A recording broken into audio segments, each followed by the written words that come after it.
Tinawagan ko si Lolo Julio kanina. Mamaya pa daw siya makakapunta dito eh.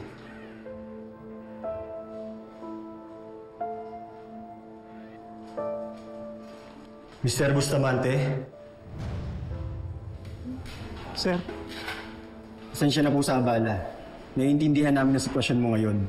Pero kailangan namin kunin ang statement mo tungkol sa nangyari sa nanay mo. Sir, paano ako mag-statement? Wala nga po ko alam sa nangyari. Hindi ko siya makontak buong araw kahapon. May alam ka ba tungkol sa kanya? May nakaaway ba siya kamakailan? May problema sa trabaho o kahit kanino? Wala siya nakaaway. May nakitang tao sa crime scene, may dugo sa damit at kamay. Tahawak ang kutsilyong pinangsaksak sa nanay mo. Kilala mo ba si Sherlyn Cristobal? Opo. Siya kasi ang suspect sa ngayon, base sa ebidensyang nakakalap namin.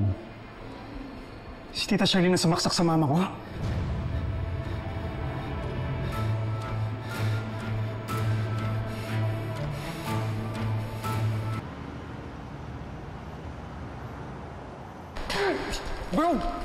Bro, chill, dude, chill. Ano ginagawa sa mama mo?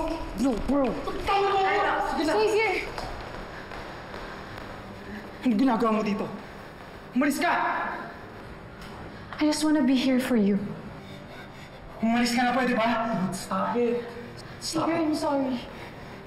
Akala ko masama na yung mami mo. Pinakulong niya si Princess. Pero may sasama pa pala sa halimaw yung mami mo! Sorry. I'm sorry, Xavier. Ano yung sorry mo? Nagagabuhay yung mama ko. Galit rin ako kay mami dahil sa nangyari. Kaya huwag ka sa akin magalit. Ako yung kampi mo. Umalis ka na. Pareho lang kayo ng mama mo. Umalis ka na! Libby, sige na. Libby. Umalis ka na!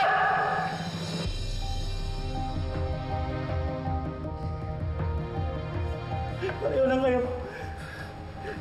Relax. Ano niyo nagawa sa mama ko yun?